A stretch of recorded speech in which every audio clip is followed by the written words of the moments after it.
Hey everybody, it's Shawn and welcome to Hindsight News. Our top story tonight is the DNC lawsuit. The DNC lawsuit has been completely ignored by the mainstream media.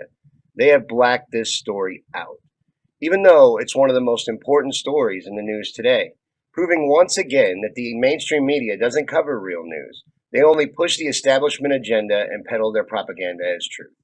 For those of you that may not know what the DNC lawsuit is, or that there was even a lawsuit against the DNC lawsuit is a class action lawsuit. You see, Bernie Sanders supporters felt cheated by the Democratic primary and believe with substantial proof that Bernie Sanders was the rightful nominee. So they are suing the DNC to recover donation money to what they feel is a rigged and phony organization. RT interviewed the lawyer representing the Sanders supporters, Jared Beck, about how the case is going so far and what's been revealed. So you brought this lawsuit on behalf of Bernie Sanders supporters, claiming the DNC and Debbie Wasserman Schultz did not hold a fair and impartial primary between Sanders and Clinton. Walk us through what evidence you have that's the case and what exactly you're claiming in court. Well, the evidence consists largely of documents that have already leaked into the public domain via WikiLeaks, Guccifer 2.0, and other evidence of that nature. And what they overwhelmingly show is that the DNC, from the very beginning of the primaries, had and did make every concerted effort to ensure that Hillary Clinton would be the nominee. And so the DNC was crafting media narratives and working with their partners in the media to harm Bernie Sanders at the expense of or in favor of Hillary Clinton.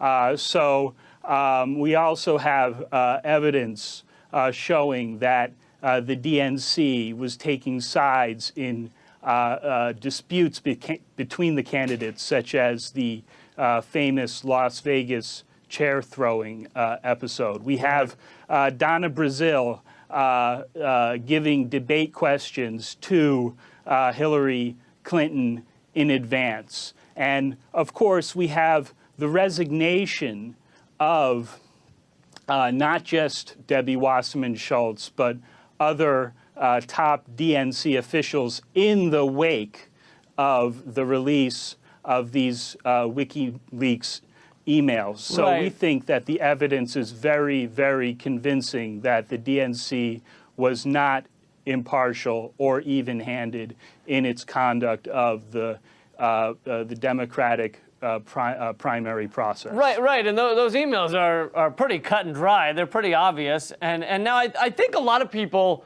would assume that the DNC lawyers in this case would be arguing the DNC was totally impartial, they were fair, and we had a legit primary between Sanders and Clinton. It was all on the up and up.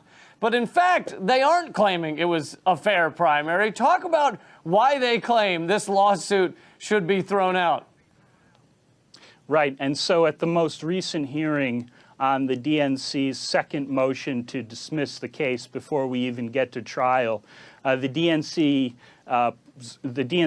counsel pushed in front of the court a series of arguments in the nature of that the DNC has no legal obligation to conduct the primaries in an even-handed or impartial manner, notwithstanding what its own charter says, notwithstanding what Debbie Wasserman Schultz and others were assuring the public through the mainstream media throughout the course of the primaries. But this is the legal position that the DNC's own counsel has taken in court, and this is really to paraphrase, they could go back to the old days and smoke cigars and pick the candidates that way, and there would be no legal accountability. That was essentially their argument in court. Right, it's. Do you see what I mean? That's actual news that the mainstream media is ignoring. The DNC completely ignored their base and installed Hillary Clinton to be their nominee, even though Bernie Sanders won the primary, which we all know, causing Donald Trump to become our president and putting us in the boat we're in today. Isn't that great? Isn't that amazing? Isn't that great to know? And for those of you that's new information to, I apologize. But yeah, the Democratic primary was completely rigged. Russia. In other important, actually relevant news, there have been new updates with the Seth Rich case. For those of you that have been following it, Seth Rich was a high-level representative with the DNC who was murdered in a botched robbery where nothing was stolen. For more on this story, check out this report. Tiffany Gray at the Conservative Tribune is now reporting that when Democrat Party voter expansion data director Seth Rich was brutally slain last summer with all of his possessions left intact, the official conclusion is that it was an armed robbery gone awry. Well, that didn't sit well with many Americans. She writes a petition has now been gaining steam, asking the White House to hold an investigation into Rich's death and to see if there's any truth behind the conspiracy pushed. They write here, Rich was 27 when he was killed on July 10th, 2016. He had just accepted a job working for Hillary Clinton's presidential campaign when WorldNet Daily reported he was murdered in Washington, D.C. near his apartment in an affluent neighborhood. According to the report, Rich was shot twice in the back and his wallet, credit cards, watch, and phone left on his person. Still, the Metropolitan Police Department has described it as a botched robbery. That description certainly did not sit well with many who suspected that Rich was killed because of a supposed connection to WikiLeaks.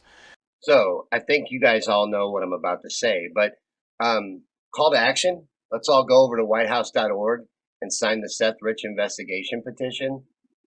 This really needs to happen. Seth Rich's family deserves an investigation, and Seth Rich deserves an investigation.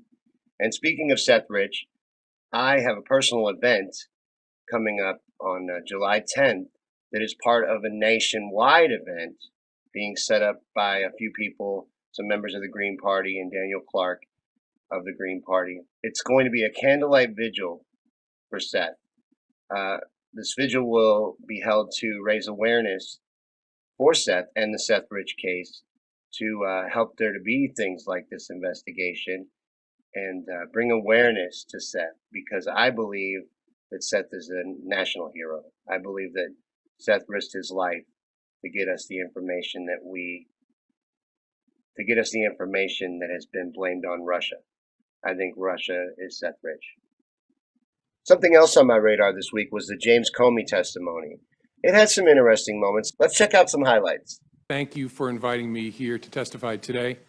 I've submitted my statement for the record, and I'm not going to repeat it here this morning. When I was appointed FBI director in 2013, I understood that I served at the pleasure of the president. Even though I was appointed to a 10-year term, which Congress created in order to underscore the importance of the FBI being outside of politics and independent, I understood that I could be fired by a president for any reason or for no reason at all. And on May the 9th, when I learned that I had been fired, but then the explanations, the shifting explanations, confused me and increasingly concerned me. They confused me because the president and I had had multiple conversations about my job, both before and after he took office.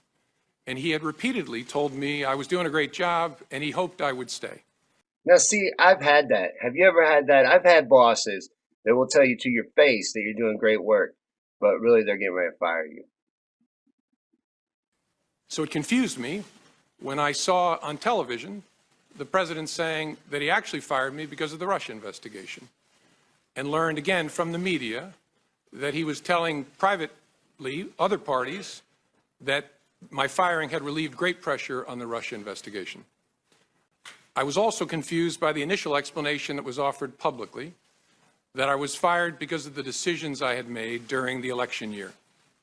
And although the law required no reason at all to fire an FBI director, the administration then chose to defame me and, more importantly, the FBI by saying that the organization was in disarray, that it was poorly led, that the workforce had lost confidence in its leader. Those were lies, plain and simple. I worked every day at the FBI to help make that great organization better. And I say help because I did nothing alone at the FBI. There are no indispensable people at the FBI. The organization's great strength is that its values and abilities run deep and wide. The FBI will be fine without me. The FBI's mission will be relentlessly pursued by its people, and that mission is to protect the American people and uphold the Constitution of the United States. But first, I want the American people to know this truth. The FBI is honest, the FBI is strong, and the FBI is and always will be independent. Oh, really? Well, to me, it looks like James Comey's not ready to burn his bridges at the FBI by telling us the truth about them. Because, honest, I don't know. And Senators, I look forward to your questions. What was it about that meeting that led you to determine that you needed to start putting down a written record? A combination of things. I think the circumstances, the subject matter, and the person I was interacting with. Circumstances first, I was alone with the President of the United States, or the President-elect, soon to be President. The subject matter, I was talking about matters that touch on the FBI's core responsibility and that relate to the President-elect personally. And then the nature of the person. I was honestly concerned that he might lie about the nature of our meeting, and so I thought it really important to document. That combination of things I'd never experienced before, but it led me to believe I got to write it down, and I got to write it down in a very detailed way. So the FBI director was at least a little competent. He was able to tell that Trump was a bullshit artist within a few minutes. Let's see what another senator has to say. You're big, you're strong. I know the Oval Office, and I know what happens to people when they walk in. There is a certain amount of intimidation. But why didn't you stop and say, Mr. President, this is wrong. I cannot discuss this with you? It's a great question. Maybe if I were stronger, I would have. I was so stunned by the conversation that I just took it in. And the only thing I could think to say, because I was playing in my mind, because I could remember every word he said, I was playing in my mind, what should my response be? And that's why I very carefully chose the words. And look, I've seen the tweet about tapes. Lordy, I hope there are tapes. I remember saying, I agree he's a good guy, as a way of saying I'm not agreeing with what you just asked me to do. Again, maybe other people would be stronger in that circumstance, but that's how I conducted myself. I hope I'll never have another opportunity. Maybe if I did it again, I would do it better. Finally, did you show copies of your memos to anyone outside of the Department of Justice? Yes. And to whom did you show copies? I asked, President tweeted on Friday after I got fired that I better hope there's not tapes.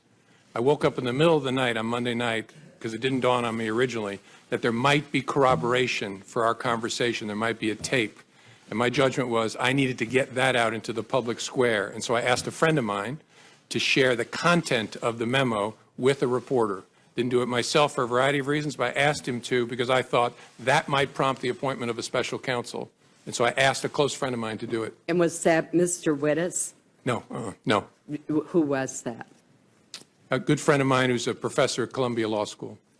Thank you. There should be no fuzz on this whatsoever. The Russians interfered in our election during the 2016 cycle. They did it with purpose. They did it with sophistication. They did it with overwhelming technical efforts. And it was an active measures campaign driven from the top of that government. There is no fuzz on that. It is a high confidence judgment of the entire intelligence community. And the members of this committee have seen the intelligence. It's not a close call. That happened. That's about as unfake as you can possibly get and is very, very serious, which is why it's so refreshing to see a bipartisan focus on that, because this is about America, not about any particular party. Now, see, I knew it. He just got done telling us that the FBI is honest. He was head of the FBI. He apparently still wants to be friendly with the FBI, so he is still acting like he's FBI. And he's lying about Russia. Now, let's hear from Russian President Vladimir Putin, his opinions on this Russia involvement in our election process. You had said for months that Russia had nothing to do with the interference of the American election. And then this week you floated the idea of patriotic hackers doing it. Why the change? Well, I hadn't said anything. It's just that French journalist asked me about those hackers. I told him the same thing I can tell you. Hackers can be anywhere. They can be in Russia, in Asia, even in America, Latin America. They can even be hackers, by the way, in the United States, who very skillfully and professionally shifted the blame, as we say, onto Russia. Can you imagine something like that? In the midst of a political battle. By some calculations, it was convenient for them to release this information, so they released it, citing Russia. Could you imagine something like that? I can. Doubt that it's a fair judgment, it's my judgment, that I was fired because of the Russia investigation. I was fired in some way to change, or the endeavor was to change the way the Russia investigation was being conducted. That is a very big deal, and not just because it involves me. The nature of the FBI and the nature of its work requires that it not be the subject of political consideration. And then on top of that, you have the Russia investigation itself is vital because of the threat. And I know I should have said this earlier, but it's obvious. If any Americans were part of helping the Russians do that to us, that is a very big deal. All right, so here's my main takeaway from the Comey testimony. I'm very happy that Trump fired James Comey. He just proved to me that he's an establishment sellout and a liar, because Seth Rich, WikiLeaks, and us, burners and people that campaigned and found information and relentlessly tried to keep Hillary Clinton from becoming our president, we're Russia. This guy's a liar. Our entire intelligence community all agrees. I bet they do. I bet they do. Well, good riddance, James Comey. I hope that Trump picks somebody decent. I doubt that he will because he's a moron, but good riddance. And while everybody was good and distracted with the James Comey testimony, the GOP took this opportunity to gut Dodd-Frank. That's right. They took this opportunity to remove most of our protections from corporate greed. A House panel has approved a GOP Dodd-Frank rewrite. Essentially, they want to do away with certain regulations that were passed under the Obama administration to kind of rein in the activity of big banks. They believe that maybe it makes some sense to do away with these regulations so these big banks can continue on with the activity that they did before 2008, which sounds like a disaster. Now, they plan to revoke the expansive financial regulations passed under Obama after the 2008 meltdown. It would remove critical regulations placed on the financial sector through Dodd-Frank. Republicans have long argued that the 2010 bill has suffocated economic growth, crushed banks, and limited choices under overbearing, costly rules. Right? Oh, these poor banks, they're really suffering.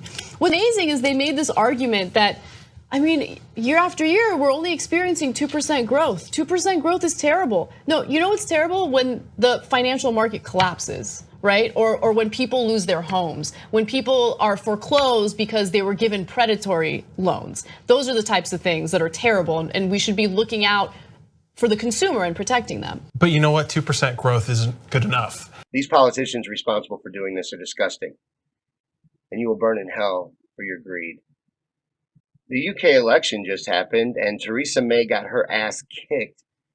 That's the only thing I was checking my Facebook feed for, was updates on how bad she was getting whipped. Jeremy Corbyn came through and whooped her ass, and now, so at least now there's some balance restored to the universe. Another bit of positive news we can discuss is the People's Summit.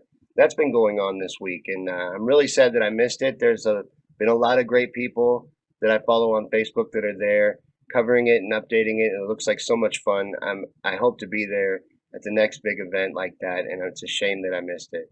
Special shout outs for the updates I've been following to Sam Ronan, Daniel Clark, Chris Wood, Michelangelo Hamilton. You guys have all been great, and thank you for your pictures and updates and live feeds of seminars and everything that you've sent. Here's some other things that also happened at the People's Summit. So what do you think summits like this can accomplish? Really bringing people together and letting folks know that the people who really want to fight for grassroots change, that you are not alone. This is a teaching moment here, but it is also a moment for like minds and like hearts to come together to re-energize. And a lot of our readers are very supportive of you.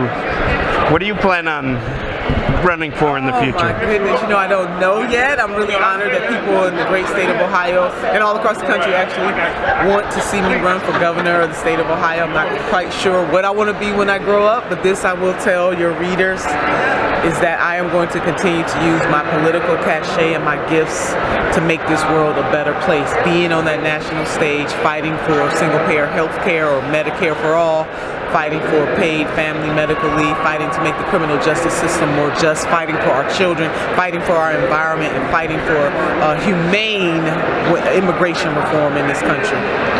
And I heard you earlier say that you thought that Bernie should run in 2020. I think he should run. Why not?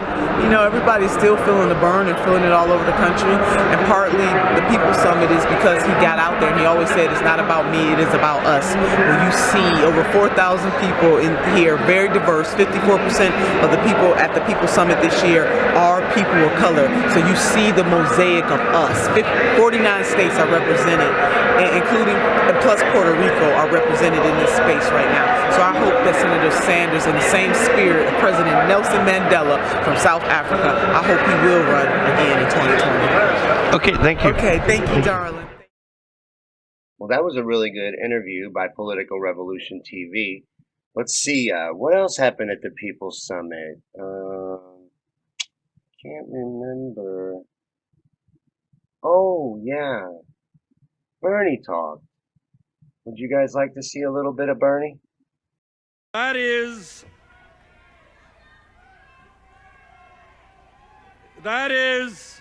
today in the White House, we have perhaps the worst and most dangerous president in the history of our country.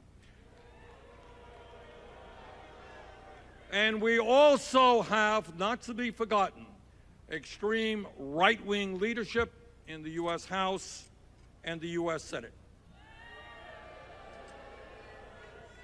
Now, what I find particularly disgraceful about Trump is not just his reactionary economic, environmental, and social policies, or the fact that he lies all the time.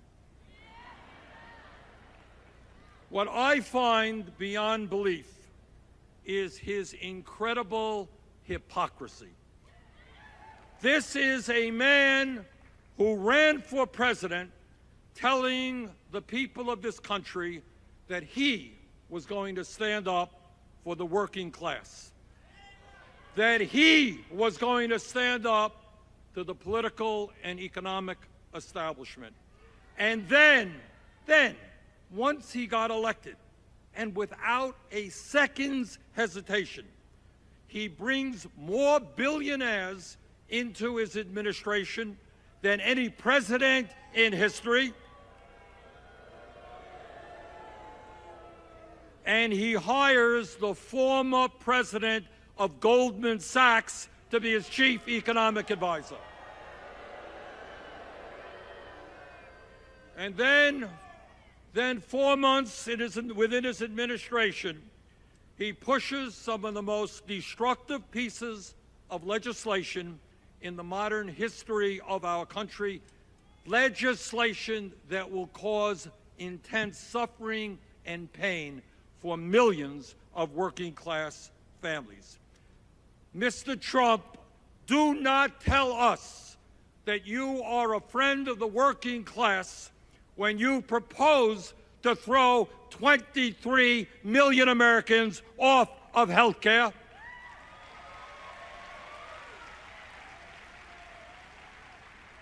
Don't tell us that you care about working families when you want to cut Medicaid by over $800 billion, when you want to raise premiums for older workers in a very dramatic way, and when you tell Mr. Trump, 2.5 million women in this country that they no longer have the option of getting their health care at Planned Parenthood.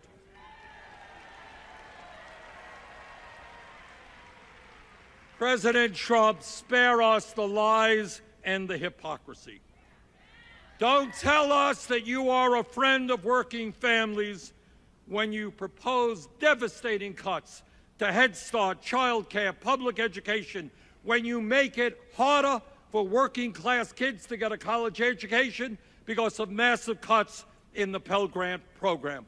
Don't tell us that you support workers when you propose massive cuts in nutrition programs, including the WIC program designed for low-income pregnant women and their newborn babies.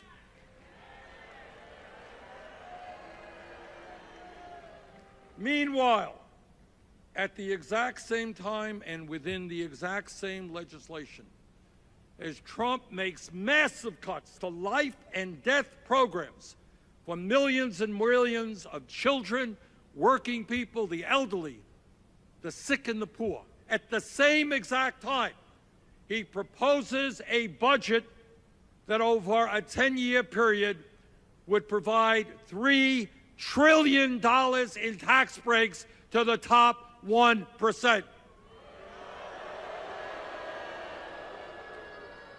Trump's budget is the most massive transfer of wealth from working people to the billionaire class that we have ever seen in this country. Was that not fucking amazing? I love watching that man speak. Now, there's no way I can top that, so the rest of the news is just gravy, I guess, because it's all going to be garbage now. Bernie just spoke. But anyways, I'll try to continue. In the interest of keeping that positivity going, we're going to close out this episode of Hindsight News with another positive story. This one about Flint, Michigan. Dave Chappelle donated all the proceeds from his recent show to the citizens of Flint. We need to do everything we can for the people of Flint. They still don't have clean water, and it's great to see people doing things like this to help out the people of Flint. Thank you so much, Dave. Hey guys, check this out.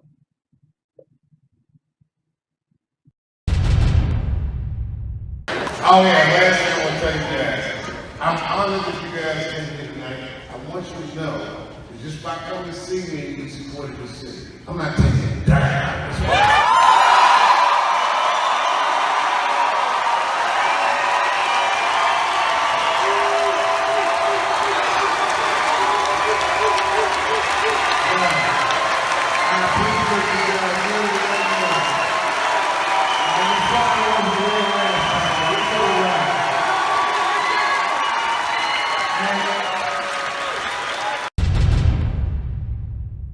We're TMZ.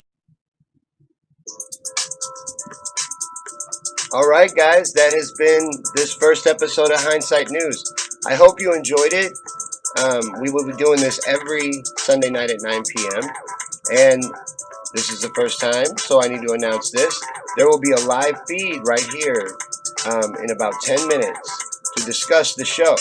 So you can let me know what you thought of the news show in real time, and we can talk about it. Hopefully you guys had a great time and enjoyed Hindsight News. We'll see you next Sunday. I wrote this song, by the way. It's pretty cool. Like and subscribe. Click the bell to get notified of new videos. See you guys next Sunday.